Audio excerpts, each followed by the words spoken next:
Hello friends, आज हम लोग देखेंगे new NCERT class 12 history history जो चैप्टर 2 को देखेंगे। हम लोग आज चैप्टर क्या देखेंगे?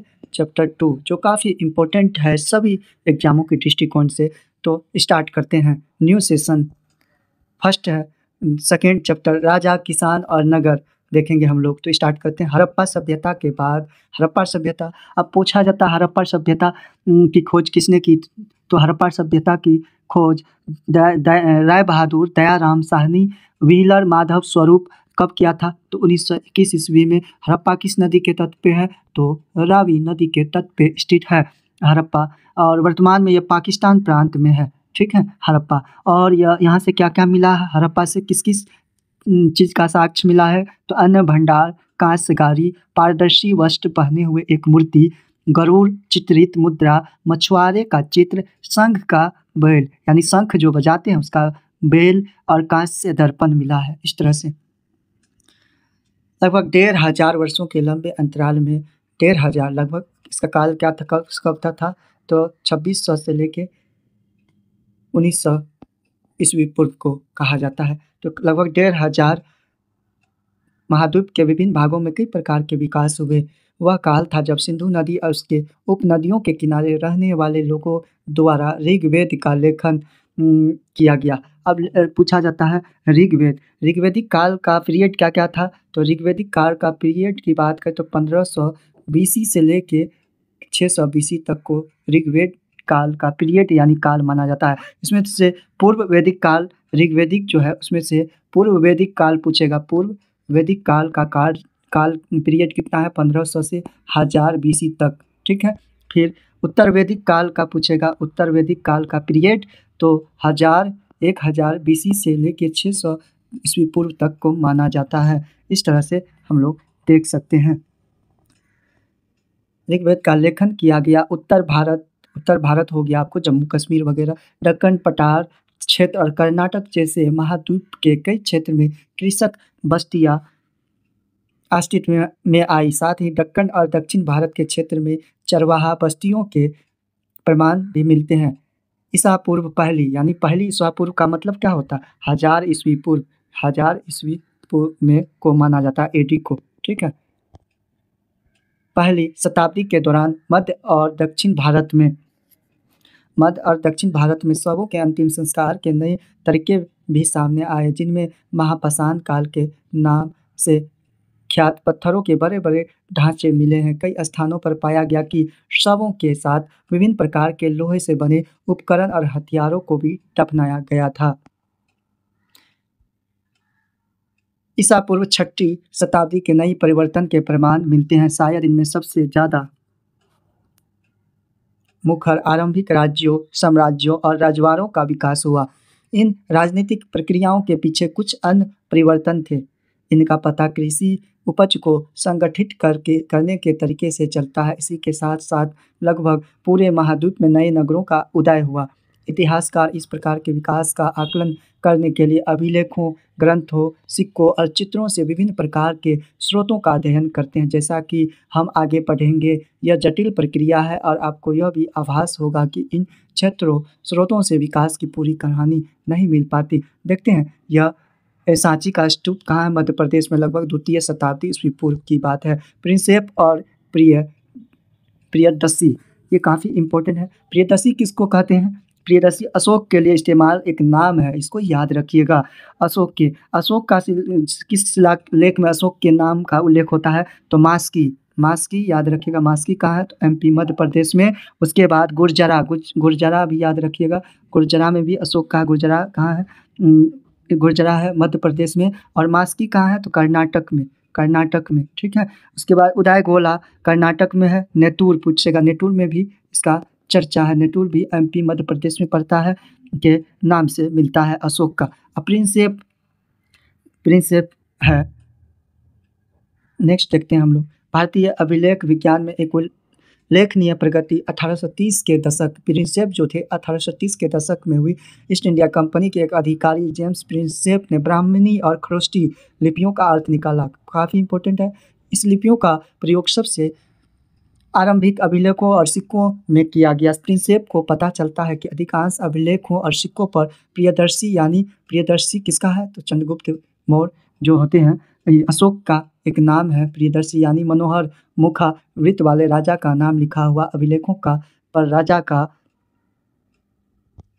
नाम अशोक भी लिखा था। बौद्ध ग्रंथों के अनुसार अशोक सर्वाधिक प्रसिद्ध शासकों में से क्या थे तो एक थे। इस शोध के आरंभिक भारत में राजनीतिक इतिहास के अध्ययन को नई दिशा मिलती है, क्योंकि भारतीय और यूरोपीय विद्वानों ने महाद्वीप पर शासन करने वाले राजवंशों को वंशावलियों की पुनर्रचना के लिए विभिन्न भाषाओं में लिखे अभिलेखों और ग्रंथों का उपयोग किया।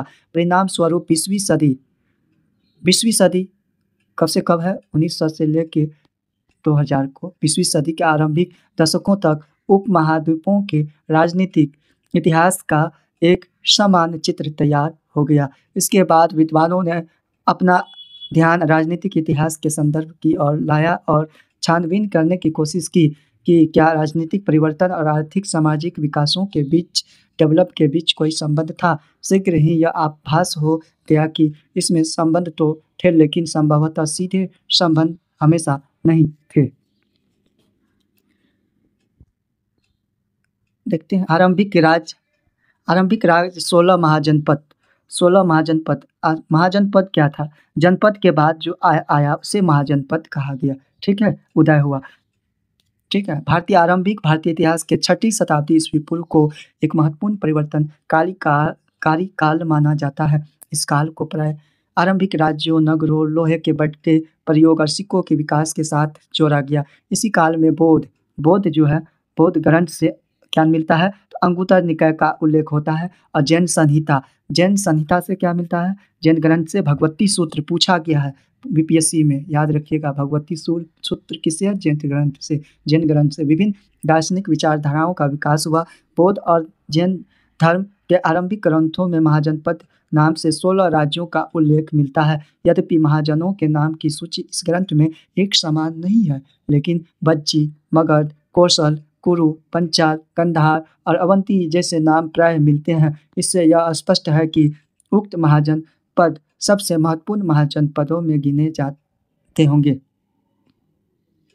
अधिकांश महाजनपदों का राजा का शासन होता था, लेकिन गण और संघ के नाम से प्रसिद्ध राज्यों में कई लोगों का समूह शासन करता था। इस समूह का प्रत्येक व्यक्ति राजा कहलाता था। भगवान महावीर जैन ग्रंथ का जो थे और भगवान बुद्ध बौद्ध धर्म के इन्हीं गणों से संबंधित थे। बज्जी संघ की ही भांति कुछ राज्यों में भूमि सहित अनेक आर्थिक स्रोतों पर राजा गण सामूहिक नियंत्रण यानी कंट्रोल रखते थे।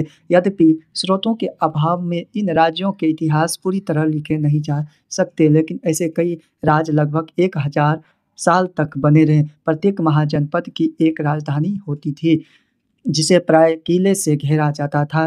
किलेबंद राजधानियों के रखरखाव और प्रारंभिक सेनाओं। देखते हैं अभिलेख उन्हें कहते हैं जो पत्थर, धातु या मिट्टी के कठोर सतह पर खुदे होते थे। अभिलेखों में उन लोगों की उपलब्धियां, क्रियाकलाप या विचार लिखे जाते थे जो इन्हें बनवाते थे। इनमें राजाओं के क्रियाकलाप तथा महिलाओं और पुरुषों द्वारा धार्मिक संस्थाओं को दिए गए दान का ब्यौरा डिटेल होता था। यानी अभिलेख इस प्रकार से अस्थायी प्रमाण होते हैं। कई अभिलेखों में उनके निर्माण की तिथि भी खुदी हुई है। जिन पर तिथि नहीं मिलती उनका काल निर्धारण आमतौर पर पुरालिपि या लेखन शैली के आधार पर काफ़ी स्पष्टता से किया जा सकता है। उदाहरण के लिए लगभग 250 ईस्वी पूर्व में अक्षर अ के लिए सिंबल ये इस तरह का था, इस प्रकार लिखा जाता था, और 500 ईस्वी पूर्व में यह इस टाइप का सिंबल लिखा जाता था अ का। प्राचीनतम अभिलेख प्राकृतिक भाषाओं में लिखे जाते थे। प्राकृत उन भाषाओं को कहा जाता है जो जन सामान्य की भाषाएं होती थी, आम बोलचाल की। इस अध्याय में अजातशत्रु और अशोक जो थे, यह कलिंग युद्ध कब लड़ा था तो 261 ईस्वी पूर्व में। काफ़ी इम्पोर्टेंट है, ये बीपीएससी का पूछा हुआ था 8वें वर्ष में, इसको याद रखिएगा। अशोक का काल पीरियड कितना था अशोक का तो पूछा जाता है 321 से लेके कभी कभी 185 है, कभी कभी 84 भी दे दिया जाता है, तक BC तक था, ईस्वी पूर्व तक इसका पीरियड यानी कार्यकाल था। ठीक है। अशोक का चर्चा पूछेगा सबसे ज़्यादा कौन अभिलेख में होता है, तो दूसरा एवं सातवां अभिलेख में अशोक की चर्चा की गई है। ठीक है। अशोक जैसे शासकों के नाम प्राकृत भाषा में लिखे गए, क्योंकि नाम प्राकृत अभिलेखों से प्राप्त हुए। आपको यह तमिल, पाली और संस्कृत जैसी भाषाओं के शब्द भी मिलेंगे, क्योंकि इन भाषाओं में भी अभिलेख मिलते हैं। यह संभव है कि लोग अन्य भाषाएं भी बोलते थे, लेकिन इनका उपयोग लेखन कार्य में नहीं किया जाता था। जनपद का अर्थ क्या? ऐसा भूखंड है जहाँ कोई जन, लोग, कुल या जनजाति अपना पाँव रखता है अथवा बस जाता है। इस शब्द का प्रयोग प्राकृत एवं संस्कृत दोनों में मिलता है। देखते हैं हम लोग, ये काफ़ी इम्पोर्टेंट है। आरंभिक राज और उनकी राजधानियाँ जो थी, देख सकते हैं हम लोग। अंग का जो है चंपा, अंग का क्या था? तो चंपा या भागलपुर, मुंगेर के क्षेत्र में थे। इस तरह से मगध है, मगध की बात करें तो मगध का गिरिप्रह राजगिरी पटना था। यह तक्षशिला आप लोग देखते हैं, इंद्रप्रस्थ देख सकते हैं। ये जितने भी है पंचाल है, मत्स्य है, सूरसेन है, चेदी है, वत्स, ये सब जितने भी है सबका राजधानी आप लोग रोक के देख सकते हैं। ठीक है। नेक्स्ट बढ़ते हैं। और नौकरशाही के लिए भारी आर्थिक स्रोत की आवश्यकताएं होती थी। लगभग 6ठी शताब्दी ईस्वी पूर्व में संस्कृत में ब्राह्मणों ने धर्म शास्त्र नामक ग्रंथों की रचना शुरू की थी। इसमें से शासक सहित अन्य के लिए नियमों का निर्धारण किया गया था। यह अपेक्षा की जाती थी शासक क्षत्रिय वर्ण से होंगे। शासकों का काम किसानों, व्यापारियों और शिल्पकारों से कर तथा भेंट वसूलना माना जाता था। क्या वनवासियों और चरवाहों से भी टैक्स के रूप में लिया जाता था। इसमें इतना तो ज्ञात है कि संपत्ति जुटाने का एक वैध उपाय पड़ोसी राज्यों पर आक्रमण करके धन इकट्ठा करना भी माना जाता था। धीरे धीरे कुछ राज्यों में अपनी अस्थायी सेना और नौकरशाही तंत्र तैयार कर लिए। बाकी राज्य अब भी सहायक सेना पर निर्भर थे, जिन्हें प्रायः कृषक एवं से नियुक्त किया जाता था। ओलिगार्की या समूह शासन उन्हें कहते हैं जहाँ सत्ता पुरुषों के एक समूह के हाथ में होती थी। आपने पिछले वर्ष जिस रोमन गणराज्य के बारे में पढ़ा वह एक समूह शासन थे, यद्यपि उनका नाम था। देखते हैं, ये देखते हैं कंबोज जो था, हाटक था, इसका राजधानी राजौरी एवं हजारा क्षेत्र था। उसके बाद गंधार, ये भी पूछा जाता। तक्षशिला, गंधार का तक्षशिला रावलपिंडी एवं पेशावर पाकिस्तान के आसपास थे। उसके बाद सुरसेन का क्षेत्र जो है, सुरसेन मथुरा उत्तर प्रदेश में पड़ता था। मत्स्य से पूछा जाता है, तो मत्स्य की बात करें तो विराटनगर, मत्स्य का राजधानी कहाँ था? तो विराटनगर जो जयपुर राजस्थान के क्षेत्र में पड़ता है। उसके बाद अवंती भी पूछता है, उज्जैन या महिष्मती जो मध्य प्रदेश के क्षेत्र में पड़ता है। चेदी का शक्तिमती कहते हैं, शक्तिमती होता है जो उत्तर प्रदेश के बुंदेलखंड वगैरह। वत्स पूछता है, वत्स की राजधानी कौशाम्बी है। वत्स की राजधानी कहाँ है? कौशाम्बी जो उत्तर प्रदेश के आसपास पड़ता है। मगध की राजधानी गिरिप्रह राजगिरी जो पटना, गया बिहार के आसपास। अंग का चंपा का भागलपुर, मुंगेर बिहार इस क्षेत्र में पड़ता है। ये भी इम्पोर्टेंट है। मल्ल, यहाँ मल्ल है तो मल्ल की राजधानी पूछा जाता है कुशावती। याद रखिएगा, कुशावती किस क्षेत्र में? तो यह देवरिया के क्षेत्र उत्तर प्रदेश में पड़ता है। इस तरह से याद रखेंगे। ठीक है। कौशल पूछा जाता है, ये सब जितने भी है ना। कौशल की श्रावस्ती, कौशल का पूछेगा श्रावस्ती जो सब उत्तर प्रदेश में पड़ता है। ठीक है। देखते हैं आगे। 16 महाजनपद में प्रथम मगध थे। कौन थे? तो प्रथम जो थे मगध थे। कौन थे? 6ठी से 4ठी शताब्दी ईस्वी पूर्व में मगध में आधुनिक बिहार सबसे शक्तिशाली महाजनपद बन गया। आधुनिक इतिहासकार इसके कई कारण बताते हैं। एक यह कि मगध क्षेत्र में खेती की उपज खास तौर पर अच्छी होती थी। दूसरे यह कि लोहे की खदानें। मगध का कुछ इम्पोर्टेंट है, याद रखिएगा। मगध में कौन कौन काल क्रम था वंश का? तो याद रखिएगा, हसीन मशूक शाह। ठीक है।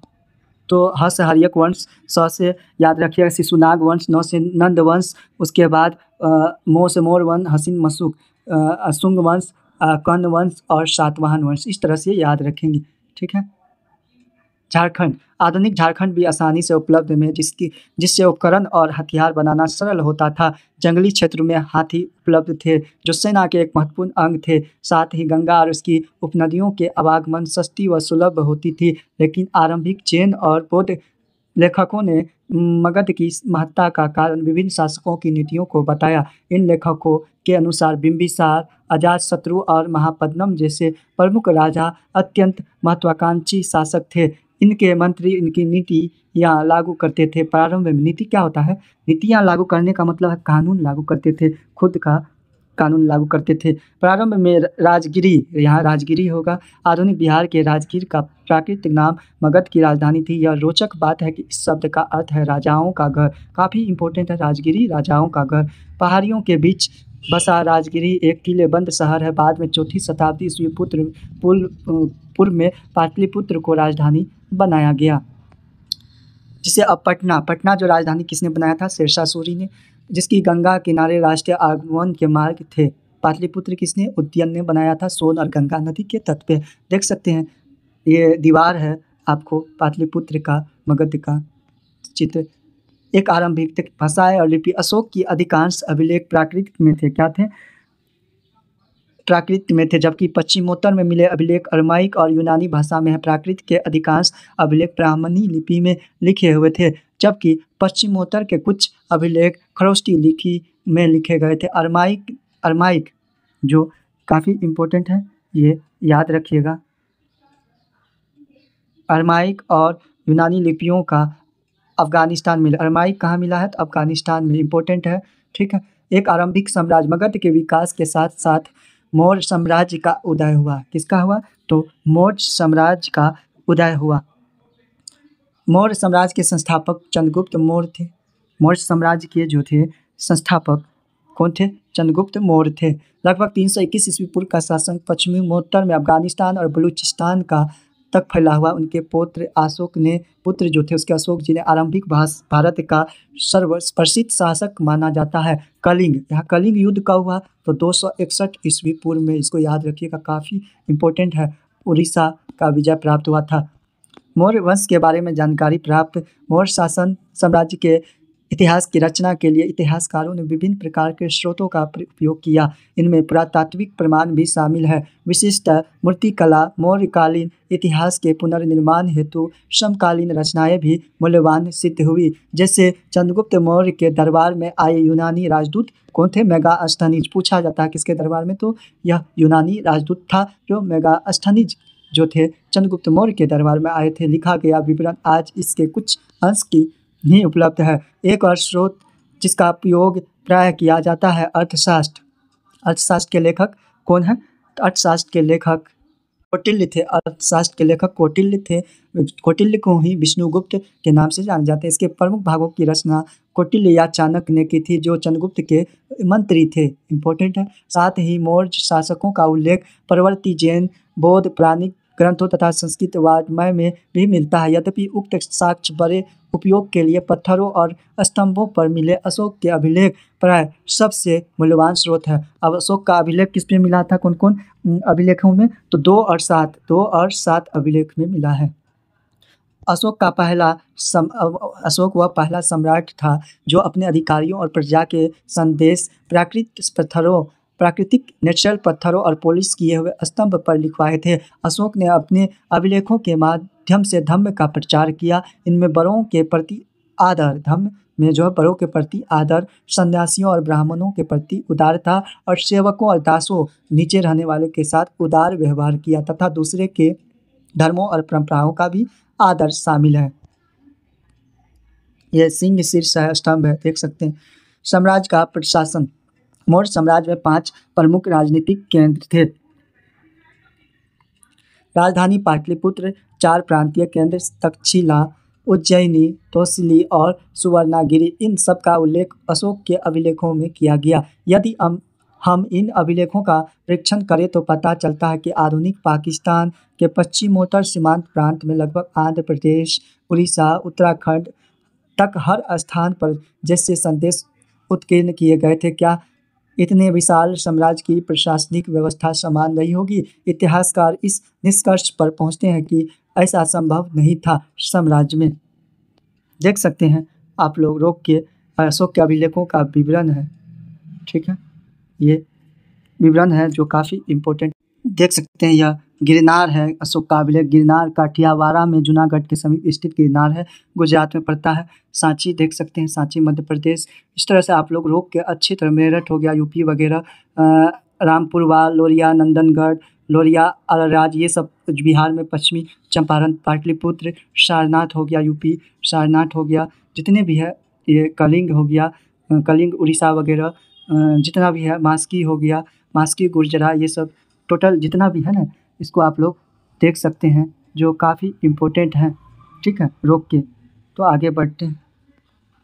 शामिल क्षेत्र बड़े विविध और विभिन्न प्रकार के थे। अफगानिस्तान के पहाड़ी क्षेत्र में कहा, उड़ीसा के तटवर्ती क्षेत्र, यह संभव है कि सबसे प्रबल प्रशासनिक नियंत्रण साम्राज्य की राजधानी तथा उसके आसपास के प्रांतीय केंद्रों पर रहा। इन केंद्रों का चयन बड़े ध्यान से किया गया। तक्षशिला और उज्जैनी दोनों लंबी दूरी वाले महत्वपूर्ण व्यापार मार्ग स्थित थे, जबकि सुवर्णागिरी अर्थात सोने के पहाड़ कर्नाटक में सोने की खान के लिए प्रसिद्ध उपयोगी थे। देखते हैं आगे। साम्राज्य के संचालन के लिए भूमि और नदियों दोनों मार्गों से आवागमन बना रहना अत्यंत आवश्यक था। राजधानी से प्रांतों तक जाने के कई सप्ताह या महीनों का समय लगता था। इसका अर्थ यह है कि यात्रियों के लिए खान पान की व्यवस्था और उनकी सुरक्षा भी करनी पड़ती होगी। यह स्पष्ट प्रतीत होता है कि सेना सुरक्षा का एक प्रमुख माध्यम रही होगी। मेगास्थनीज का किसका लेखक है? तो मेगास्थनीज जो थे इंडिका के लेखक, ठीक है। सैनिक गतिविधियों के संचालन के लिए एक समिति और 6 उप समितियों का उल्लेख किया गया है। इनमें से एक का काम नौसेना का संचालन करना, तो दूसरी यातायात और खान पान का संचालन करती थी। तीसरी का काम पैदल सैनिकों का संचालन, चौथी का काम अश्वारोहियों के, पांचवा रथारोहियों तथा छठी का काम हथियारों का संचालन करना। दूसरी उपसमिति यहाँ का दायित्व विभिन्न प्रकार का था। उपकरणों के ढोने के लिए बैलगाड़ियों की व्यवस्था, सैनिकों के लिए भोजन और जानवरों के लिए चारे की व्यवस्था करना, सैनिकों की देखभाल के लिए सेवकों और शिल्पकारों की नियुक्ति अपॉइंटमेंट करना। अशोक ने अपने साम्राज्यों को अखंड बनाए रखने का प्रयास किया। ऐसा उन्होंने धर्म के प्रचार द्वारा किया, जैसा कि हमने अभी ऊपर पढ़ा। धर्म के सिद्धांत बहुत ही साधारण और सार्वभौमिक थे। अशोक के अनुसार धर्म के माध्यम से लोगों का जीवन इस संसार में और इसके बाद के संसार में अच्छा रहेगा। धर्म के प्रचार के लिए धर्म महामात नाम से विशेष अधिकारियों की नियुक्ति की गई थी। देखते हैं सम्राट के अधिकारी क्या क्या करते थे। देखते हैं मेगास्थनीज इंडिका, जो ये लेखक जो है मेगास्थनीज, विवरण का एक अंश दिया। साम्राज्य के महान अधिकारियों में से एक नदियों की देखरेख और भूमि मापन का कार्य करते थे, जैसा कि मिस्र में होता था। कुछ प्रमुख नहरों से उप नहरों के लिए छोड़े जाने वाले पानी के मुख्य द्वार का निरीक्षण करते थे, ताकि हर स्थान पर, हर प्लेस पर पानी की समान पूर्ति हो सके। यही अधिकारी शिकारियों का संचालन करते और शिकारियों के कृत्यों के आधार पर इन्हें इनाम या दंड देते हैं। वे कर यानी टैक्स वसूली करते थे और भूमि से जुड़े सभी व्यवसायों का निरीक्षण करते थे। साथ ही लकड़हारों, बढ़ई, लोहारों और खननकर्ताओं का भी निरीक्षण करते थे। मौर्य साम्राज्य की कितना महत्वपूर्ण था देखते हैं। 19वीं सदी में जब इतिहासकारों ने भारत के आरंभ इतिहास की रचना करनी शुरू की, तो 19वीं सदी हो गया आपको, 1900 से लेके 2000 के बीच को कहते हैं 19वीं। 20वीं पूछेगा, 20वीं सदी मैंने वो आगे गलत बता दिया था। 20वीं तो 2001 से 2100 ईस्वी तक को, ठीक है, रचना शुरू किया। मौर्य साम्राज्य जो थे, मौर्य साम्राज्य इतिहास का प्रमुख काल माना जाता है। इस समय भारत ब्रिटिश साम्राज्य के अधीन एक उपनिवेशित देश तथा 19वीं और आरंभिक 20वीं सदी के भारतीय इतिहासकारों को प्राचीन भारत में एक ऐसे साम्राज्य की संभावना बहुत चुनौतीपूर्ण, उत्साहवर्धन लगी। साथ ही प्रस्तर मूर्तियों सहित मौर्यकालीन सभी पुरातत्व एक अद्भुत कला के प्रमाण थे, जो साम्राज्य की पहचान माने जाते थे। इतिहासकारों को लगा कि अभिलेखों पर लिखे संदेश अन्य शासकों के अभिलेखों से भिन्न है। इनमें उन्हें यह लगा कि अन्य राजाओं की अपेक्षा अशोक बहुत शक्तिशाली और परिश्रमी शासक थे। साथ ही वे बाद में उन राजाओं की अपेक्षा विनीत भी थे, जो अपने नाम के साथ बड़ी उपाधियां जोड़ते थे। इसलिए इसमें कोई आश्चर्यजनक बात नहीं थी। 20वीं सदी के राष्ट्रवादी नेताओं ने भी अशोक को प्रेरणा का स्रोत माना। फिर भी मौर्य साम्राज्य कितना महत्वपूर्ण था, यह साम्राज्य मात्र 150 साल तक ही चला पाया, जिससे उपमहाद्वीप के इस लंबे इतिहास में बहुत बड़ा काल नहीं माना जा सकता है। इसके अतिरिक्त यदि आप मानचित्र को देखेंगे तो पता चलेगा कि मौर्य साम्राज्य उपमहाद्वीप के सभी क्षेत्रों में नहीं फैल पाया था। यहाँ तक कि साम्राज्य की सीमा के अंतर्गत नियंत्रण एक समान नहीं था। दूसरी शताब्दी ईस्वी पूर्व आते आते उपमहाद्वीप के कई भागों में नए नए शासकों और रजवाड़े स्थापित होने लगे। सेना के लिए हथियार देखते हैं। पकड़ना। अर्थशास्त्र में सैनिक प्रशासनिक संगठन के बारे में विस्तृत विवरण मिलते हैं। मिसाल के तौर पर हाथी को पकड़ने के उपाय के बारे में उसमें यह लिखा है कि हाथी वनों के संरक्षक, हाथियों को पालने वाले लोगों, हाथी के पैरों में जंजीर बांधने वाले लोगों, सीमा रक्षकों, वनवासियों और महावतों के साथ मिलकर 5 से 7 हाथनियों की मदद से जंगली हाथियों द्वारा गिराए गए मलमूत्र को पहचानते हुए उन्हें पकड़ने का काम करते थे। यूनानी स्रोतों के अनुसार मौर्य साम्राज्य के पास 6 लाख पैदल सैनिक और 30,000 घुड़सवार था। किसके अनुसार? यूनानी शासकों के अनुसार 9,000 हाथी थे। कुछ इतिहासकार इस विवरण को अतिशयोक्तिपूर्ण मानते थे। राजधर्म के नवीन सिद्धांत। दक्षिण और राजा और सरदार। उपमहाद्वीप के दक्कन और उसमें दक्षिण के क्षेत्र में स्थित तमिलकम अर्थात तमिल एवं आंध्र प्रदेश, केरल के कुछ हिस्से में चोल, चेर और पांड्य जैसी सरदारियों का उदय हुआ। ये राज बहुत ही समृद्ध और अस्थायी सिद्ध हुए।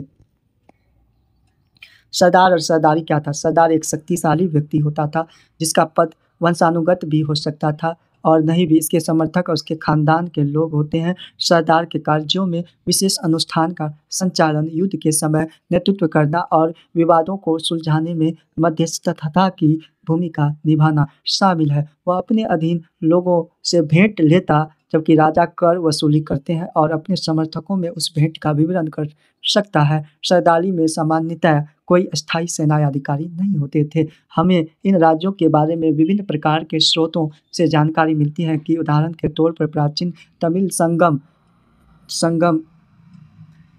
क्षेत्रों में ऐसी कविताएं हैं जो सरदारों का विवरण देती है। उन्हें अपने स्रोतों का संकलन और विवरण के लिए किस प्रकार से किया। कई सरदार और राजा लंबी दूरी के व्यापार द्वारा राजस्व जुटाते थे। इन मध्य और पश्चिमी भारत पूछा जाता है। ये मध्य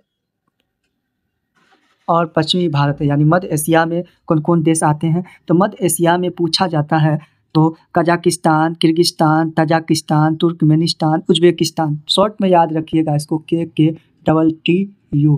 क्या हुआ? कजाकिस्तान, उसके बाद हो गया आपको किर्गिस्तान, तजाकिस्तान, फिर तुर्कमेनिस्तान और उज्बेकिस्तान। ठीक है। क्षेत्र में शासन करने वाले सातवाहन जो थे लगभग द्वितीय ईस्वी पूर्व से द्वितीय शताब्दी ईस्वी पूर्व तक, और उपमहाद्वीप के पश्चिमी उत्तर और पश्चिम में शासन करने वाले मध्य एशियाई मूल के शासक शामिल थे। इनके सामाजिक उद्गम के बारे में अधिक जानकारी तो नहीं है, लेकिन जैसा कि हम सातवाहन शासकों के बारे में अध्याय 3 में पढ़ेंगे, एक बार सत्ता में आने के बाद उन्हें उच्च सामाजिक अस्तित्व का दावा कई प्रकार से किया। देवी के राजा क्या थे?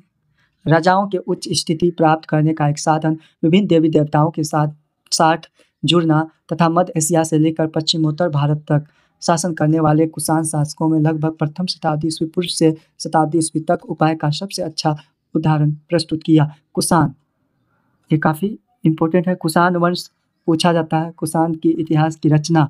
ठीक है। कुषाण वंश का पहला राजा कौन था? पहला पूछेगा तो फर्स्ट नंबर में कौन था? तो राजा जो थे कुडुल कटफिसेस थे, कुडुल कटफिसेस। ठीक है। वो यह तांबा सिक्का चलाया। कुडुल कटफिसेस जो थे तांबा सिक्का चलाया। दूसरा नंबर में कौन था? दूसरे नंबर में विम कटफिसेस। क्या रखिएगा याद? विम कटफिसेस सोने का सिक्का इन्होंने चलाया, सोने का सिक्का चलाया। और थर्ड नंबर में कौन था? थर्ड में पूछा जाता है कनिष्क। कौन थे? कनिष्क राजा थे, कनिष्क। ठीक है, कनिष्क थे जो चौथे बौद्ध संगति का आयोजन कहाँ किया था? कुंडलवन। याद रखिएगा, कुंडलवन जम्मू कश्मीर में किया था। ठीक है, अब पूछेगा ये कनिष्क जो थे शक संवत 78 AD में, ईस्वी में शक संवत इसी ने लाया था। कुषाण कौन था? अब पूछा जाता है ये जो है कुषाण जो थे, ये कुषाण कौन थे? या यूची जाति था। क्या था? यूची। याद रखिएगा, यूची जाति का था, जो था एक तरह का चीनी लोग कहते थे इसे, चीनी लोग थे। ठीक है, लगभग इस उपाय का सबसे अच्छा उदाहरण प्रस्तुत किया कुषाण इतिहास की रचना अभिलेखों की साहित्य परंपराओं के माध्यम से की गई। जिस प्रकार के राजधर्म को कुषाण शासकों ने प्रस्तुत करने की इच्छा की सर्वोत्तम प्रमाण उनके सिक्कों और मूर्तियों से प्राप्त होता है। उत्तर प्रदेश में मथुरा के पास माट के एक देवस्थान पर कुषाण शासकों की विशालकाय मूर्तियां लगाई गई थी। अफगानिस्तान के एक देवस्थान पर भी इसी प्रकार की मूर्तियां मिली। कुछ इतिहासकारों का मानना है कि इन मूर्तियों के जरिए कुषाण स्वयं को देवतुल्य प्रस्तुत करना चाहते थे। कई कुषाण शासकों ने अपने नाम के अंगों आगे देवपुत्र की उपाधि दी। देवपुत्र की उपाधि किसने दी थी? कुषाण शासकों ने। संभवतः इन चीनी शासकों से प्रेरित हुए होंगे और स्वयं को स्वर्गपुत्र कहते होंगे।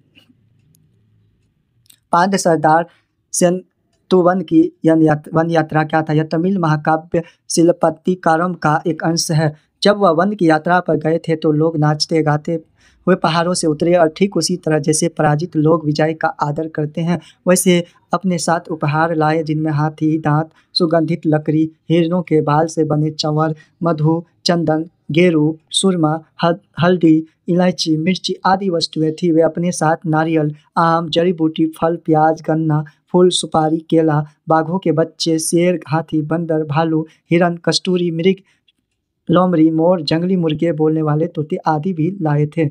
ठीक है, चौथे शताब्दी ईस्वी पूर्व में गुप्त सम्राट जो थे, काफ़ी इम्पोर्टेंट है, गुप्त सम्राट के बड़े राज्यों का साक्ष्य मिलते हैं। इनमें से कई सम्राट सामंतों पर निर्भर थे। अपना निर्वाह स्थानीय संसाधनों द्वारा करते थे, जिनमें भूमि पर कंट्रोल भी शामिल था। वे शासकों का आदर करते थे, उनकी सैनिक सहायता भी करते थे। सामंत शक्तिशाली होते थे, वे राजा भी बन जाते थे, और जो राजा दुर्लभ होते थे वे बड़े शासकों के अधीन हो जाते थे। गुप्त शासकों का इतिहास साहित्य, सिक्कों और अभिलेखों की सहायता से लिखा गया है। साथ ही कवियों द्वारा अपने राजा और स्वामी की प्रशंसा में लिखी प्रशस्तियाँ क्या होता है? राजा का प्रशंसा करने को कहते हैं प्रशस्तियाँ उपयोगी रही। यद्यपि इतिहासकार इन रचनाओं के आधार पर ऐतिहासिक तथ्य निकालने का प्रयास प्रारंभ किया।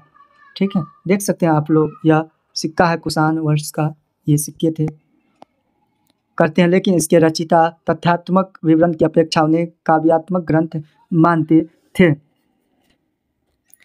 उदाहरण के तौर पर इलाहाबाद स्तंभ अभिलेख के नाम से प्रसिद्ध प्रयाग प्रशस्ति की रचना हरिसेन। पूछा जाता प्रयाग प्रशस्ति की रचना हरिसेन, जो स्वयं गुप्त सम्राटों के संभवतः सबसे शक्तिशाली सम्राट समुद्रगुप्त के राजकवि थे। इंपॉर्टेंट है, कौन थे? हरिसेन। ठीक है, देख सकते हैं समुद्रगुप्त की प्रशस्ति या प्रयाग प्रशस्ति का एक अंश है। धरती पर उनका कोई प्रतिद्वंदी नहीं था। अनेक गुणों के शुभ कार्यों में संपन्न हो उन्होंने अपने पैर के तलवे से अन्य राजाओं के यश को मिटा दिया, और वे परमात्मा पुरुष, साधु भले की समृद्धि और असाधु बुरे के विनाश के कारण वे अज्ञेय हैं। उनके कोमल हृदय को भक्ति और विनय से ही वश में किया जा सकता है। वे करुणा से भरे हुए हैं। वे अनेक सहग गायों के दाता हैं। उनके मस्तिष्क की इच्छा दीन दुखियों के, विरहनियों और प्रीतों के उद्धार के लिए की गई है। वे मानवता के लिए दिव्यमान उदारता की प्रतिमूर्ति है। वे देवताओं में कुबेर यानी धन देव, धन देने वाला, वरुण समुद्र देव, समुद्र की देवता, इंद्र वर्षा की देवता, और यम मृत्यु की देवता को कहा जाता था। देख सकते हैं आप लोग। बदलता हुआ देहात जनता में राजा की छवि क्या थी? राजाओं के बारे में राजा यह सोचती है कि स्वाभाविक है कि अभिलेखों के सभी जवाब नहीं मिलते। वस्तुतः साधारण जनता द्वारा राजाओं के बारे में अपने विचारों और अनुभव के विवरण कम ही छोड़े गए। फिर भी इतिहासकारों ने इसका निराकरण करने का प्रयास किया। उदाहरण के तौर पर जातक और पंचतंत्र जैसे ग्रंथों में वर्णित कथाओं की समीक्षा करके इतिहासकारों ने पता लगाया कि इनमें से अनेक कथाओं के स्रोत मौखिक किस्से कहानियां हैं जिन्हें बाद में लिपिबद्ध किया गया होगा। जातक कथाएं पहली शताब्दी ईस्वी के मध्य में पाली भाषा में लिखी गई। जातक तद तेंदु जातक नामक जो थे, एक कहानी में बताया कि एक कुटिल राजा की प्रजा किस प्रकार की से दुखी है। इन लोगों ने वृद्ध महिलाएं, पुरुष, किसान, पशुपालन, ग्रामीण बालक और यहाँ तक के जानवर भी शामिल है। जब राजा अपनी पहचान बदल कर प्रजा के बीच में यह पता लगाने गया कि लोगों के बारे में क्या सोचते हैं, तो एक एक कर सब ने अपने दुखों के लिए राजाओं को भला बुरा कहा, उनकी शिकायत की। रात में डकैत उन पर हमला करते हैं तो दिन में टैक्स इकट्ठा करने वाले अधिकारी। ऐसी परिस्थिति में बचने के लिए लोग अपने अपने गांव छोड़कर जंगल में बस गए। जैसा कि इस कथा से पता चलता है कि राजा और प्रजा, विशेषकर ग्रामीण प्रजा के बीच संबंध तनावपूर्ण रहते थे, यानी मतभेद रहते थे, क्योंकि शासक अपने राजकोष को भरने के लिए बड़े बड़े टैक्स की मांग करते थे, जिससे किसान खास तौर पर त्रस्त रहते थे, यानी क्रोधित रहते थे।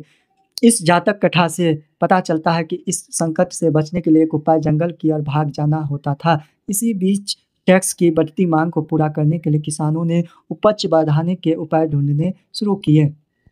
देखते हैं गुजरात की सुदर्शन झील जो है, ये सुदर्शन झील काफ़ी इंपॉर्टेंट है। पूछा जाता है इस सुदर्शन झील का पहले निर्माण किसने कराया? तो चंद्रगुप्त मौर्य। और उसका राज्यपाल कौन था? चंद्रगुप्त मौर्य का पुष्यगुप्त, ठीक है, पुष्यगुप्त, ठीक है, के द्वारा। उसके बाद कौन आया? उसके बाद अशोक आया। अशोक का राज्यपाल तुषाशक था। कौन था? याद रखिएगा, शक था, ठीक है, अशोक का राज्यपाल। उसके बाद कौन आया? तो उसके बाद रुद्रदामन, ठीक है, रुद्रदामन का राज्यपाल कौन था? सुविशाख, इसको भी याद रखिएगा, काफ़ी इंपॉर्टेंट है। सुविशाख जो था रुद्रदामन का राज्यपाल था। फिर कौन आया? फिर उसके बाद कौन आया? तो फिर आया गुप्त वंश जो थे, गुप्त वंश के का काल स्कंदगुप्त के समय राज्यपाल कौन था? चक्रपालित। इसको याद रखिएगा, पूछा जाता है, चक्रपालित पीपीएससी में पूछा गया किसका था राज्यपाल? तो स्कंदगुप्त का, ठीक है। देखते हैं गिरनार ढूंढिए। सुदर्शन झील एक कृत्रिम जलाशय था। इसका ज्ञान लगभग दूसरी शताब्दी ईस्वी पूर्व के संस्कृत के एक पाषाण अभिलेखों से होता है। इस अभिलेखों को शासक रुद्र दमन की उपलब्धियों का उल्लेख करने के लिए बनवाया गया था। इस अभिलेख में कहा गया है कि जलद्वारों और तटबंधों वाली इस झील का निर्माण मौर्य काल में एक स्थानीय राज्यपाल द्वारा किया गया था। मौर्य काल का जो स्थानीय राज्यपाल कौन था? तो पुष्यगुप्त के द्वारा था, चंद्रगुप्त मौर्य में, ठीक है। लेकिन यह भीषण तूफान के कारण इसके तटबंध टूट गए और सारा पानी बह गया। बताया जाता है कि तत्कालीन शासक रुद्रदमन ने इस झील की मरम्मत अपने खर्चे से करवाई, अपने पॉकेट से करवाई, और उसके लिए अपनी प्रजा से टैक्स भी नहीं लिया। इसी पाषाण खंड पर एक और अभिलेख लगभग 5वीं सदी में, जिसमें कहा गया है कि गुप्त वंश का एक शासक कौन था? तो वह था स्कंदगुप्त। इस झील की मरम्मत करवाई थी। इस तरह से देख सकते हैं आप लोग, ठीक है।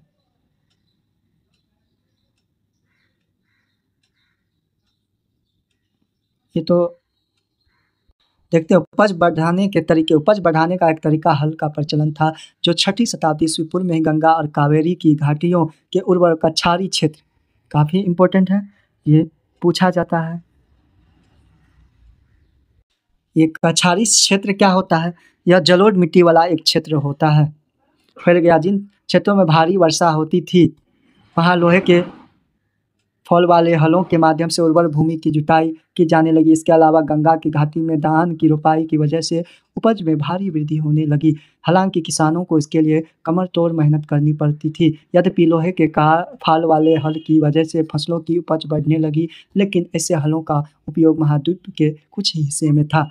धान की रोपाई उन क्षेत्रों में की जाती थी जहाँ पानी बहुतायत मात्रा में होता था। इसमें पहले धान के बीज अंकुरित करके पानी से भरे खेतों में पौधे की रोपाई की जाती थी। चूँकि ज़्यादा मात्रा में पौधे बच जाती थी, अतः इससे धान की उपज बढ़ जाती थी। सीमित था। पंजाब और राजस्थान जैसे अर्धशुष्क जमीन वाले क्षेत्रों में लोहे के फाल वाले हल का प्रयोग 20वीं सदी में शुरू हुआ। जो किसान उपमहाद्वीप के पूर्वोत्तर और मध्य पर्वतीय क्षेत्रों में रहते थे, उन्होंने खेती के लिए कुदाल का उपयोग किया, जो ऐसे इलाकों के लिए कहीं अधिक उपयोगी था। उपज बढ़ाने का और एक और तरीका था। क्या क्या था? कुओं, तालाबों और कहीं कहीं नहरों के माध्यम से सिंचाई करना था। व्यक्तिगत लोगों और कृषक समुदायों ने मिलकर सिंचाई के साधन निर्मित किए। व्यक्तिगत तौर पर तालाबों, कुओं और नहरों जैसे सिंचाई साधन निर्मित करने वाले लोग प्राय राजा या प्रभावशाली लोग थे, जिन्होंने अपने इन कामों का उल्लेख अभिलेखों में करवाया। ग्रामीण समाज में विभिन्नताएं क्या थी? यद्यपि खेती की इन नई टेक्नोलॉजी से उपज में तो बढ़ी, लेकिन लाभ समान नहीं थे। बात के प्रमाण मिलते हैं कि खेती से जुड़े लोगों में उत्तरोत्तर भेद बढ़ता जा रहा था। कहानियों में विशेषकर बौद्ध कथाओं में भूमिहीन खेतिहर, श्रमिकों, छोटे किसानों और बड़े बड़े जमींदारों का उल्लेख मिलता है। पाली भाषा में गहपति का प्रयोग, गहपति क्या होते हैं? या छोटे किसान के लिए गहपति का प्रयोग किया जाता था। छोटे किसानों और जमींदारों के लिए किया जाता था। बड़े बड़े जमींदारों और ग्राम प्रधान शक्तिशाली माने जाते थे, जो प्राय किसानों पर कंट्रोल रखते थे। ग्राम प्रधान का पद प्राय वंशानुगत होता था। आरंभिक तमिल संगम साहित्य में भी गांव में रहने वाले विभिन्न गांवों के लोग का उल्लेख, जैसे ही बेल्लालर या बड़े जमींदार, हलवाहा या उलवर और दास अन्यमयी। यह संभव है कि वर्गों की यह विभिन्नता भूमि के स्वामित्व, श्रम और नई टेक्नोलॉजी के उपयोग पर आधारित हो। ऐसी परिस्थिति में भूमि का स्वामित्व महत्वपूर्ण हो गया, जिससे चर्चा प्राय विधि ग्रंथों में की जाती थी। सीमाओं का महत्व क्या था? मनुस्मृति भारत का सबसे प्रसिद्ध विधि ग्रंथ। विधि ग्रंथ क्या होता है? विधि ग्रंथ जो होते हैं वह क्या होते हैं?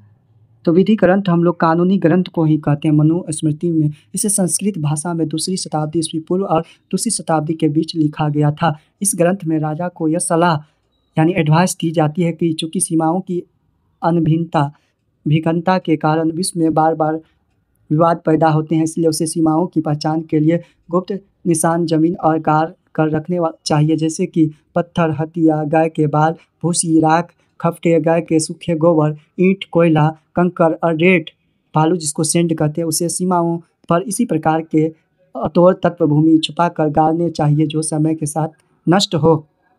गहपति क्या है? गहपति काफ़ी इम्पोर्टेंट है। छोटे छोटे किसान के लिए प्रयोग किया जाता। गहपति घर का मुखिया होता था और घर में रहने वाले महिलाओं, बच्चों, नौकरों और दासों पर कंट्रोल करता था। घर से जुड़े भूमि, जानवर या अन्य सभी वस्तुओं का वह मालिक होता था। कभी कभी इस शब्द का प्रयोग नगरों में रहने वाले संभ्रांत व्यक्तियों और व्यापारियों के लिए भी होता था। भूमिदान और नए संभ्रांत ग्रामीण क्या थे? ईस्वी की आरंभिक शताब्दियों से ही भूमिदान के प्रमाण मिलते हैं। इनमें से कई का उल्लेख अभिलेखों में मिलता है। इनमें से कुछ अभिलेख पत्थरों पर लिखे गए, लेकिन अधिकांश ताम्र पत्रों पर खुदे होते थे, जिन्हें संभवतः उन लोगों को प्रमाण रूप में दिया जाता था जो भूमिदान लेते थे। भूमिदान के जो प्रमाण मिले हैं वे साधारण तौर पर धार्मिक संस्थाओं या ब्राह्मणों को दिए गए थे। अधिकांश अभिलेख संस्कृत में थे, विशेषकर 7वीं शताब्दी के बाद के अभिलेखों के कुछ अंश संस्कृत में है, कुछ तमिल और तेलुगु जैसी स्थानीय भाषाओं में है। तो इस तरह पे विचार करते हैं। प्रभावती गुप्त। प्रभावती कौन थी? पूछा जाता है। यह चंद्रगुप्त द्वितीय की पुत्री थी। आरंभिक भारत में एक सबसे महत्वपूर्ण शासक चंद्रगुप्त द्वितीय, जो इसके पुत्री प्रभावती थी, लगभग 375 से 415 ईस्वी की पुत्री थी। इसका विवाह दक्कन पठार के वाकाटक परिवार में हुआ था। एक महत्वपूर्ण शासक वंश था। संस्कृत धर्मशास्त्रों के अनुसार महिलाओं को भूमि जैसी संपत्ति पर स्वतंत्र अधिकार नहीं था, लेकिन एक अभिलेख से पता चलता है कि प्रभावती चंद्रगुप्त द्वितीय की पुत्री थी, भूमि की स्वामी थी और उसने दान भी दिया था। इसका एक कारण यह हो सकता है क्योंकि वह एक रानी यानी आरंभिक भारतीय इतिहास की ज्ञात कुछ रानियों में से एक थी और इसलिए उनका यह उदाहरण एक विरला ही रहा हो। यह भी संभव है कि धर्मशास्त्रों को हर स्थान पर समान रूप से लागू नहीं किया जाता हो। अभिलेख से हमें ग्रामीण प्रजा का भी पता चलता है। इनमें ब्राह्मण, किसान और अन्य प्रकार के वर्ग शामिल थे, जो शासकों या उनके प्रतिनिधियों को कई प्रकार की वस्तुएं प्रदान करते थे। अभिलेखों के अनुसार इन लोगों को गांव के नए प्रधान की आज्ञाओं का पालन करना था।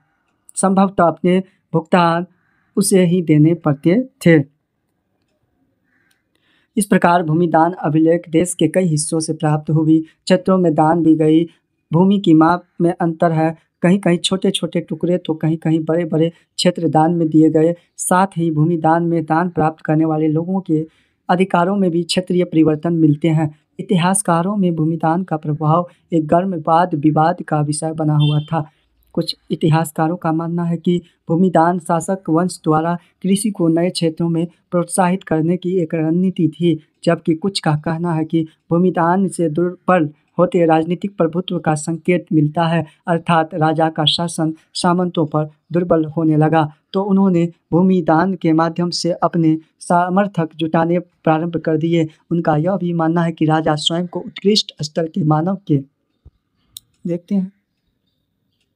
छोटे छोटे गांव का जीवन कैसा था? हर्षचरित बाणभट्ट जो थे, हर्षचरित, ठीक है, हर्षवर्धन के काल में हिमसांग आया हुआ था, ठीक है। लिखी गई कन्नौज में शासक हर्षवर्धन जो था हर्षवर्धन जो है किसके काल में आया हुआ था? हिमसांग के काल में आए हुए थे। हिमसान आए हुए थे हर्षवर्धन के काल में। जीवनी के लेखक बाणभट्ट हर्षवर्धन के राजकवि थे। इस ग्रंथ का एक अंश है। इसमें विंध्य क्षेत्र के जंगल के किनारे की बस्ती के जीवन का एक अति विरल चित्रण किया गया। बस्ती के किनारे का अधिकांश क्षेत्र जंगल है। यहाँ धान की उपज वाली खलिहान और उपजाऊ भूमि के हिस्सों को छोटे किसानों के आपस में बांट लिया। यहाँ के अधिकांश लोग कुदाल का प्रयोग करते हैं क्योंकि घास से भरी भूमि में हल चलाना मुश्किल है। बहुत कम हिस्से साफ है, उसकी काली मिट्टी काले लोहे जैसी सख्त है। यहाँ के लोग पैर की छाल के गट्टर लेकर चलते हैं। फूलों से भरे अनगिनत बोरे, अलसी और सन भरी मात्रा में शहद, मोरपंख, मोम, लकड़ी और घास के बोझ लेकर आते जाते हैं। ग्रामीण महिलाएं रास्ते में बसे गांव में जाकर बेचने को तत्पर रहती है। उनके सिरों पर जंगल के एकत्र किए गए फलों की टोकरियां थी रूप में प्रदर्शित करना चाहते थे। उनका नियंत्रण ढीला होता जा रहा था, इसलिए वे अपनी शक्ति का आडंबर प्रस्तुत करना चाहते थे। अग्रहार उस भूभाग को कहते हैं। ब्राह्मणों को दान किया जाता था। ब्राह्मणों से भूमि या अन्य प्रकार के टैक्स नहीं वसूले जाते थे। ब्राह्मणों को स्वयं स्थानीय लोगों से टैक्स वसूलने का अधिकार था। उसे ही अग्रहार कहते। प्रभावती गुप्त और डंगून गांव। प्रभावती गुप्त ने अपने अभिलेखों में कहा कि प्रभावती ग्राम कुटुंबिनों यानी गांव के गृहस्थ और कृषक ब्राह्मणों और डंगून गांव के अन्य वासियों को आदेश देती है। आपको ज्ञात हो कि कार्तिक शुक्ल पक्ष की द्वादशी तिथि को धार्मिक पुण्य प्राप्ति के लिए इस ग्राम को जल अर्पण के साथ आचार्य चलना स्वामी को दान दिया गया। उसको उनके सभी आदेशों का पालन करना चाहिए। एक अग्रहार के लिए काफ़ी इम्पोर्टेंट है के लिए उपयुक्त निम्नलिखित रियासतों का निर्देश भी देती हूँ। इस गांव में पुलिस या सैनिक प्रवेश नहीं करते। दौरे पर आने वाले शासकीय अधिकारियों को यह गांव घास देने और आसन में प्रयुक्त होने वाली जानवरों की खाल और कोयला देने के दायित्व से मुक्त है। साथ ही वे मदिरा खरीदने और नमक हेतु खुदाई करने की राजसी अधिकार को कार्यान्वित किए जाने से मुक्त है। इस गांव को खनिज पदार्थ और खदीर वृक्ष के उत्पाद देने से भी छूट है। फूल और दूध देने से भी छूट है। इस गांव का दान इसके भीतर और संपत्ति और बड़े छोटे सभी करों सहित किया गया। इस राज्यादेश को 13वें राजवर्ष में लिखा गया और इसे चक्रदास ने उत्कीर्ण किया। भूमि दान के प्रचलन से राज तथा किसानों के बीच संबंध की झांकी मिलती है, लेकिन कुछ लोग ऐसे भी थे जिन पर अधिकारियों का सामंतों का कंट्रोल नहीं था, जैसा कि पशुपालन, संग्राहक, शिकारी, मछुआरे, शिल्पकार, घुमक्कड़ तथा लगभग एक ही स्थान पर रहने वाले। और जगह जगह घूमकर खेती करने वाले लोग। सामान्यतः ऐसे लोग अपने जीवन और आदान प्रदान के वितरण नहीं रखते थे। देखते हैं उपमहाद्वीप के विभिन्न क्षेत्रों में हुआ। जैसा कि हमने पढ़ा कि इनमें से अधिकांश नगर महाजनपदों की राजधानियां थी। प्राय सभी नगर संचार मार्गों के किनारे बसे थे। पाटलिपुत्र जैसे कुछ नगर नदी मार्ग के किनारे यानी गंगा नदी, सोन और गंगा नदी के किनारे बसे थे। उज्जैनी जैसे अन्य नगर भूतल मार्गों के किनारे थे। इसके अलावा फुहार जैसे नगर समुद्र तट पर थे, जहाँ से समुद्री मार्ग प्रारंभ हुए। मथुरा यूपी व्यावसायिक, सांस्कृतिक और राजनीतिक गतिविधियों से जीवंत केंद्र था। नगरीय जनसंख्या क्या था? संभ्रांत और शिल्पकार। हमने पढ़ा कि शासक के वर्ग और राजा के किलेबंद नगरों में रहते थे। यद्यपि उनमें से अधिकांश स्थलों पर व्यापक रूप से खुदाई करना संभव नहीं है, क्योंकि आज भी इन क्षेत्रों में लोग रहते हैं। हड़प्पा शहरों से विभिन्न, लेकिन फिर भी यहाँ के लोग विभिन्न प्रकार के पुरावशेष प्राप्त हुए हैं। इनमें उत्कृष्ट श्रेणी में मिट्टी के कटोरे और थालियाँ मिलती हैं, जिन पर चमकदार कलई चढ़ी है। इनमें से उत्कृष्ट मार्जित पात्र का कहा जाता है। संभवतः इसका उपयोग अमीर लोग किया करते होंगे। साथ ही सोने की, चांदी, कांस्य, तांबे, हाथी दांत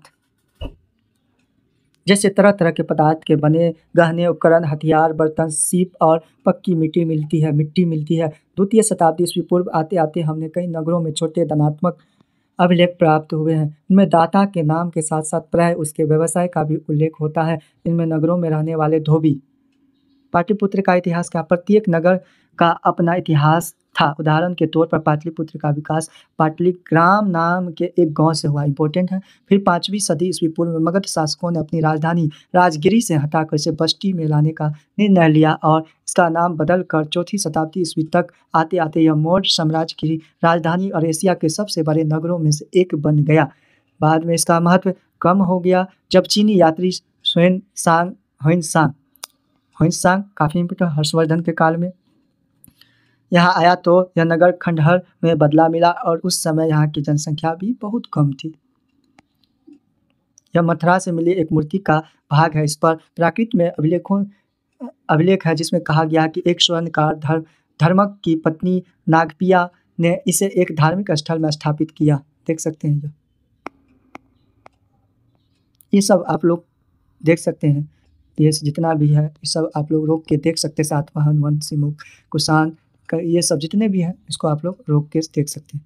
बुनकर, लिपिक और बढ़ई, कुम्हार, स्वर्णकार, लोहार, अधिकारी, धार्मिक गुरु, व्यापारी और राजाओं के बारे में विवरण लिखे हैं। कभी कभी उत्पादकों और व्यापारियों के संघ का भी उल्लेख मिलता है, जिन्हें श्रेणी कहा गया है। इन श्रेणियाँ संभवतः पहले कच्चे माल को खरीदती थी, फिर उनमें सामान तैयार कर बाजार में बेच देती थी। यह संभव है कि शिल्पकारों ने नगर में रहने वाले संभ्रांत लोगों की बढ़ती मांग को पूरा करने के लिए कई प्रकार के लौह उपकरणों का प्रयोग किया। ठीक है। उपमहाद्वीप और उसके बाहर का व्यापक क्या था? 6वीं शताब्दी ईस्वी पूर्व में उपमहाद्वीप में नदी मार्गों और भूमार्गों का मानव जाल बिछ गया और कई दिशाओं में फैल गया। मध्य एशिया और उससे भी आगे तक भूमार्ग थे। समुद्र तट पर बने हुए बंदरगाह से धनात्मक अभिलेख में धार्मिक संस्थाओं का दिए गए दान विवरण होता है। जलमार्ग अरब सागर से होते हुए उत्तरी अफ्रीका, पश्चिमी एशिया तक फैला गया था और बंगाल की खाड़ी से यह मार्ग चीन और दक्षिण पूर्व एशिया तक फैल गया था। शासकों ने यह प्राय मार्गों पर नियंत्रण करने की कोशिश की और संभवतः वह इन मार्गों पर व्यापारी की सुरक्षा के बदले उनमें धन लेते थे। इन मार्गों पर चलने वाले व्यापारियों में पैदल फेरी लगाने वाले व्यापारी तथा बैलगाड़ी और घोड़े खच्चरों जैसे जानवरों के दल के साथ चलने वाले व्यापारी होते थे। साथ ही समुद्र मार्ग से भी लोग यात्रा करते थे, जो खतरनाक डेंजर होती थी लेकिन बहुत लाभदायक भी होती थी।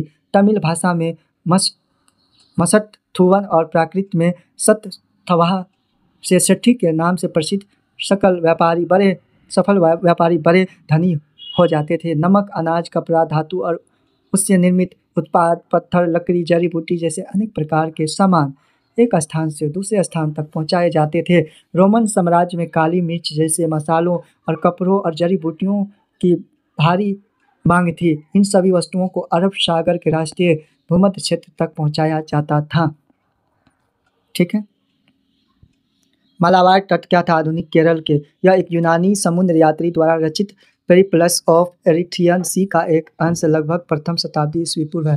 भारी मात्रा में काली मिर्च, दाल, चीनी खरीदने के लिए बाजार वाले नगरों यानी विदेशी व्यापारी जहाज भेजते थे। एक तो यहाँ भारी मात्रा में सिक्कों को पुखराज, सुरमा, मूंगे, कच्चे शीशे, तांबे, टीन और शीशे का आयात किया जाता था। इन बाजारों के आसपास भारी मात्रा में उत्पन्न काली मिर्च का निर्यात किया जाता है। इसके अलावा उच्च कोटि के मोतियों, हाथी दांत, रेशमी वस्त्र, विभिन्न प्रकार के पारदर्शी पदार्थ, हीरो और काले नग और कछुए की खोपड़ी का भारी मात्रा में आयात होता था। तमिलनाडु के कोडुकनाल में बहुमूल्य और कम मूल्यवान पत्थरों से बनाए जाने वाले मूंगों के उद्योग के पुरातात्विक साक्ष्य मिले हैं। यह संभव है कि पेरिप्लस में वर्णित पत्थरों को इन्हीं तटवर्ती बंदरगाहों द्वारा स्थानीय व्यापारी लाए होंगे।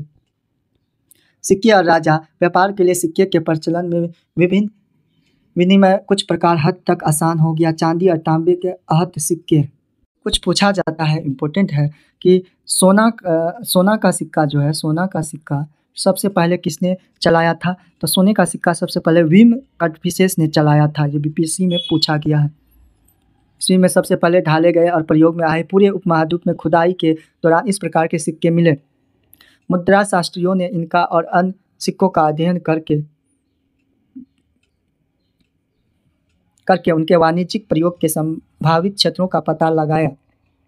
आहट सिक्कों पर बने प्रतीकों को उन विशेष मौर्य वंश जैसे राजवंशों के प्रतीकों से मिलाकर पहचान करने की कोशिश की गई तो पता चला कि इन सिक्कों को राजाओं ने जारी किया था। यह भी संभव है कि व्यापारियों, धनपतियों और नागरिकों ने इस प्रकार के कुछ सिक्के जारी किए हों। शासकों की प्रतिमा और नाम के साथ सबसे पहले सिक्के हिंद यूनानी, काफ़ी इंपॉर्टेंट है, हिंद यूनानी ने सबसे पहले सिक्के जारी किए, जिन्होंने द्वितीय शताब्दी ईस्वी पूर्व में उपमहाद्वीप के उत्तर पश्चिमी क्षेत्र पर कंट्रोल स्थापित किया था। हालांकि सोने के सिक्के बड़े पैमाने पर प्रथम शताब्दी ईस्वी पूर्व में कुषाण राजाओं ने किया था। सबसे पहले सोने का सिक्के किसने चलाया था? विम कटफिसेस चलाया था। इनके आकार और वजन तत्कालीन रोमन सम्राटों तथा ईरान के पार्थियन शासकों द्वारा जारी सिक्कों के बिल्कुल समान थे। उत्तर और मध्य भारत के कई पुरास्थलों पर ऐसे सिक्के मिले। सोने के सिक्के के व्यापक प्रयोग से संकेत मिलता है कि बहुमूल्य वस्तुओं और भारी मात्रा में वस्तुओं का विनिमय किया जाता था। इसके अलावा दक्षिण भारत के अनेक पुरास्थलों से बड़ी संख्या में रोमन सिक्के मिले हैं, जिनसे यह स्पष्ट है कि व्यापारिक तंत्र राजनीतिक सीमाओं से बंधा था। पेरिप्लस यूनानी भाषा का शब्द है जिसका अर्थ समुद्री यात्रा और एरिथ्रियन यूनानी भाषा में लाल सागर को कहते हैं। इंपॉर्टेंट है। नहीं था क्योंकि दक्षिण भारत में रोमन साम्राज्य के अंतर्गत न होते हुए भी व्यापारिक दृष्टि से रोमन साम्राज्य से संबंधित था। पंजाब, हरियाणा जैसे क्षेत्र के योद्धे प्रथम शताब्दी के कबायली गणराज्यों में से भी सिक्के जारी किए गए थे। पुराविदों को योद्धे शासकों द्वारा जारी तांबे के सिक्के हजारों की संख्या में मिले, जिनसे योद्धेयों की व्यापार में रुचि और सहभागिता परिलक्षित होती है। परिलक्षित मतलब क्षमा मांगने का अभिलेख कहते हैं। परिलक्षित क्या होता है? तो क्षमा मांगने का अभिलेख होता है। सोने के सबसे पहले सिक्कों में कुछ गुप्त शासकों ने जारी किया। इनके आरंभिक सिक्कों में प्रयुक्त सोना अति उत्तम था। इन सिक्कों के माध्यम से दूर देशों में व्यापार विनिमय करने में आसानी होती थी, जिससे शासकों को भी लाभ होता था। 6वीं शताब्दी ईस्वी पूर्व से सोने के सिक्के मिलने कम हो गए। क्या इससे यह संकेत मिलता है कि उस काल में कुछ आर्थिक संकट पैदा हो गया था? इतिहासकारों ने इसे लेकर मतभेद है। कुछ का कहना है कि रोमन साम्राज्य के पतन के बाद दूरवर्ती व्यापार में कमी आई, जिससे उन राज्यों, समुदायों और क्षेत्रों में संपन्नता पर असर पड़ा जिन्होंने दूरवर्ती व्यापार से लाभ मिलता है। अन्य का कहना है कि इस प्रकार में नए नगरों और व्यापार के नवीन तंत्रों का उदय होने लगा था। उनका यह भी कहना है कि यद्यपि इस काल में सोने के सिक्के का मिलना तो कम हो गया, लेकिन अभिलेखों और ग्रंथों में सिक्के का उल्लेख होता रहा। क्या इसका अर्थ यह हो सकता है कि सिक्के इसलिए कम मिलते हैं क्योंकि वे प्रचलन में थे और उनका किसी ने संग्रह करके नहीं रखा था? देख सकते हैं, आहट शब्द स्पष्ट है कि इन सिक्कों पर प्रतीकों का आहट कर उन्हें बनाया जाता था। ठीक है, ये भी देख सकते हैं। योधे सिक्का, ब्राह्मणी लिपि का अध्ययन। ब्रह्मानी लिपि आधुनिक भारत में भाषाओं के प्रयुक्त लगभग सभी लिपियों का मूल ब्रह्मानी लिपि है। ब्रह्मानी लिपि का प्रयोग अशोक के अभिलेखों में किया गया। 18वीं सदी के यूरोपीय विद्वानों ने भारतीय पंडितों की सहायता से आधुनिक बंगाली और देवनागरी लिपि में कई पांडुलिपियों का अध्ययन किया। उनके अक्षरों की प्राचीन अक्षरों के नमूने से तुलना शुरू की। आरंभिक अभिलेखों का अध्ययन करने वाले विद्वानों में कई बार यह अनुमान लगाया गया कि ये संस्कृत में लिखे हैं, जबकि प्राचीनतम अभिलेख वस्तुतः प्राकृत में थे। फिर कई दशकों के बाद अभिलेख वैज्ञानिकों के अथक परिश्रम के बाद जेम्स प्रिंसेप अशोककालीन ब्रह्मानी लिपि का 1838 कहीं कहीं 1837 भी रहता है। जो ऑप्शन में रहेगा वो मारिएगा आप लोग, अर्थ निकाला जाता है। देखते हैं ब्राह्मणी लिपि में पढ़ा जाता था शिलालेख। क को इससे, च को इस टाइप का सिंबल, ध का इस टाइप का सिंबल, ट का इस टाइप का सिंबल, म का इस टाइप का, र का इस टाइप का। खरोष्टी लिपि को कैसे पढ़ा गया? पश्चिमोत्तर के अभिलेखों में प्रयुक्त खरोष्टी लिपि के पढ़े जाने की कहानी अलग है। इस क्षेत्र में शासन करने वाले हिंदू यूनानी सबसे पहले जो आए थे, लगभग द्वितीय प्रथम शताब्दी ईस्वी पूर्व तक द्वारा बनवाए गए सिक्कों से जानकारी हासिल करने में आसानी हुई। इन सिक्कों में राजाओं के नाम यूनानी और खरोष्टी में लिखे गए। यूनानी भाषा पढ़ने वाले यूरोपीय विद्वानों ने अक्षरों का मेल किया। उदाहरण के तौर पर दोनों लिपियों में अपोलोडोटस का नाम लिखने में एक ही प्रतीक मान लिए प्रयुक्त किया गया। चूंकि प्रिंसेप ने खरोष्टी लिपि में लिखे अभिलेखों की भाषा की पहचान प्राकृत के रूप में की थी, लेकिन लंबे अभिलेखों को पढ़ना सरल हो गया। अभिलेख से प्राप्त ऐतिहासिक साक्ष्य क्या था? इतिहासकार एवं अभिलेख शास्त्रियों के काम करने के तरीकों का पता लगाने के लिए आइए अशोक दो अभिलेखों को ध्यान से पढ़ें।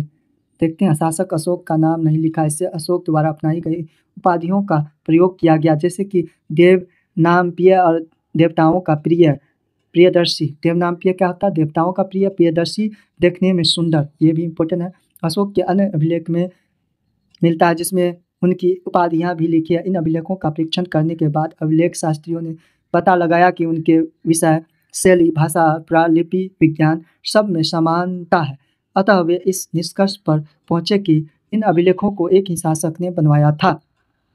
आपने यह भी देखा होगा कि अशोक ने अपने अभिलेखों में कहा कि उनसे पहले शासकों ने रिपोर्ट एकत्र करने की व्यवस्था नहीं थी। यदि अशोक ने पहले उपमहाद्वीपीय इतिहास पर विचार करे तो क्या आपको लगता है कि अशोक का यह वक्तव्य सही है? इतिहासकारों को बार बार अभिलेखों में लिखे कथनों का परीक्षण करना पड़ता है ताकि यह पता चल सके कि जो उनमें लिखा है वह सत्य है, संभव है या फिर अति संयोक्तिपूर्ण है। क्या आप ध्यान दिया कि कुछ शब्द पैक्रेट में लिखे हैं? अभिलेख शास्त्रीय प्राय सब वाक्यों के अर्थ स्पष्ट करने के लिए ऐसा करते हैं। बड़े ध्यान से करना पड़ता है जिससे कि लेखक का मूल अर्थ बदल न जाए। इतिहासकारों को और भी परीक्षण करने पड़ते हैं। यदि राजा के आदेश यातायात मार्गों के किनारे और नगरों के पास प्राकृतिक पत्थरों पर उत्कीर्ण थे तो यह वहां से आने जाने वाले लोग उन्हें पढ़ने के लिए उस स्थान पर रुकते थे। अधिकांश लोग प्राय पढ़े लिखे नहीं थे। क्या राजा के आदेश क्या था? अतीत में मसलों को निपटाने और नियमित रूप से सूचना एकत्र करने की व्यवस्थाएं नहीं थी, लेकिन मैंने निम्नलिखित व्यवस्था की है। लोगों को समाचार हम तक प्रतिवेदक सदैव पहुंचाए, चाहे मैं कहीं भी हूँ, खाना खा रहा हूँ, अंतःपुर में हूँ, विश्राम कक्ष में हूँ, गौशाला में हूँ या फिर पालकी में मुझे ले जाया जा रहा हो अथवा वाटिका में हूँ, मैं लोगों के विषयों का निराकरण हर स्थल पर करूँगा। ये था राजा का आदेश। देख सकते हैं पाटलिपुत्र में प्रयुक्त प्राकृत उपमहाद्वीप में सभी स्थानों पर लोग समझते थे। क्या राजा के आदेश का पालन किया जाता था? इन प्रश्नों के उत्तर पाना सदैव आसान नहीं है। इनमें कुछ समस्याओं के प्रमाण है अशोक के अभिलेखों में मिलते हैं, जिसकी व्याख्या प्राय अशोक की वेदना के प्रतिबिंब के रूप में की जाती है। साथ ही यह युद्ध के प्रति उनकी मनोवृत्ति और परिवर्तन को भी दर्शाता है, जैसा कि हम आगे पढ़ेंगे। यदि हम अभिलेख के शाब्दिक अर्थ पर परे समझने का प्रयास करते हैं तो परिस्थिति और भी जटिल हो जाती है। यद्यपि अशोक के अभिलेख आधुनिक उड़ीसा से प्राप्त हुआ है, लेकिन उनकी वेदना को परिलक्षित करने वाला, ये काफ़ी परिलक्षित क्या होता है? परिलक्षित होता है क्षमा मांगने वाला, ठीक है। अभिलेख वहाँ नहीं मिला, अर्थात यह अभिलेख उस क्षेत्र में नहीं उपलब्ध है जिस पर विजय प्राप्त की गई। इसका हम अर्थ लगाएं। क्या राजा की नव विजय की वेदना उस क्षेत्र के लिए इतनी दर्दनाक थी? राजा इस मुद्दे पर कुछ कह न सका।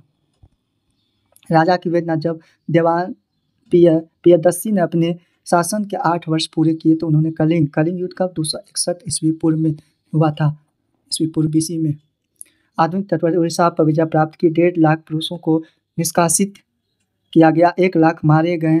काफ़ी खतरनाक युद्ध थी, इसमें से ज़्यादा मृत्यु हो गई। इसी युद्ध के बाद जो थे अशोक जो थे बौद्ध धर्म को ज्वाइन कर लिए थे, वह जो थे युद्ध करना छोड़ दिए थे। कलिंग पर शासन स्थापित करने के बाद देवनापिय धर्म के गहन अध्ययन, धर्म के स्नेह और धर्म के उपदेश में डूब गए। यही देवनापिय के लिए कलिंग की विजय का पश्चाताप हुआ।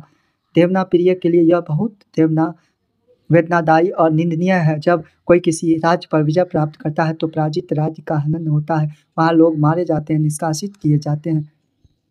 ठीक है। अभिलेख साक्ष्य की सीमा।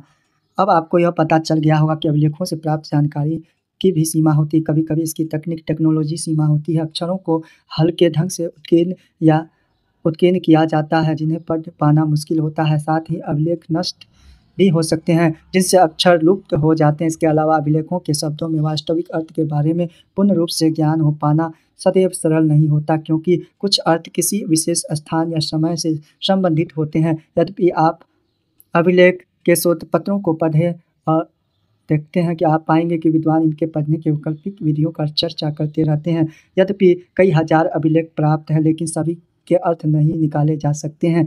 प्रकाशित किए गए, उनके अनुवाद किए गए, उनके अतिरिक्त और उनके अभिलेख रहते होंगे जो कालांतर में सुरक्षित नहीं बचे। इसलिए अभिलेख अभी उपलब्ध है वह संभवतः कुल अभिलेखों के अंश मात्र है। इसके अतिरिक्त एक और मौलिक समस्याएं हैं। यह जरूरी नहीं कि जिसे हम आज राजनीतिक और आर्थिक रूप से महत्वपूर्ण मानते हैं उन्हें अभिलेखों में अंकित किया ही गया हो। उदाहरण के तौर पर खेती की दैनिक प्रक्रियाएं, रोजमर्रा की जिंदगी, सुख दुख का उल्लेख अभिलेखों में नहीं मिलता, क्योंकि प्राय अभिलेख बड़े और विशेष अवसरों का वर्णन करते हैं। इसके अलावा अभिलेख हमेशा इन्हीं व्यक्तियों के विचार व्यक्त करते हैं जो बनवाते हैं। इसलिए इन अभिलेखों में व्यक्त विचारों की समीक्षा अन्य विचारों के परिप्रेक्ष्य में करनी होगी ताकि हमें अतीत का बेहतर ज्ञान हो सके।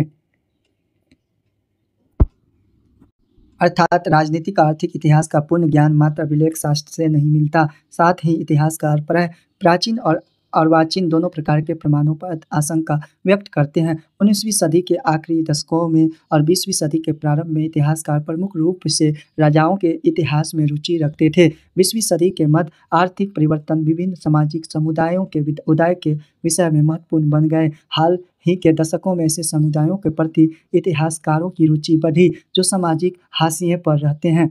इससे संभवतः प्राचीन स्रोतों पर पुनर्विचार किया जाएगा और विश्लेषण की नई विधियां, कानून विकसित होंगी। देखते हैं, आइए हम लोग कालखंड काले रेखा को देखें। लगभग 600 से 500 ईस्वी पूर्व को धान की रोपाई, इंपॉर्टेंट है धान की रोपाई, गंगा घाटी में नगरीकरण, महाजनपद, आहत सिक्के। लगभग 500 से 400 ईस्वी पूर्व मगध के शासकों की सत्ता पर पकड़। लगभग 370 से 325 ईस्वी पूर्व में सिकंदर का आक्रमण पूछा जाता है, 325। लगभग 321 ईस्वी पूर्व चंद्रगुप्त मौर्य का राज्यारोहण। लगभग 272 या 268 से 31 ईस्वी पूर्व में अशोक का शासन। लगभग 185 ईस्वी पूर्व मौर्य साम्राज्य का अंत। लगभग 200 से 100 ईस्वी पूर्व पश्चिमोत्तर में शक शासन। दक्षिण भारत में चोल, चेर और पांड्य दक्कन में सातवाहन। लगभग 1000 से 200 ईस्वी तक 1000 ईस्वी पूर्व से 200 ईस्वी तक पश्चिमोत्तर के शक। मध्य एशिया के शासक रोमन व्यापार, सोने के सिक्के।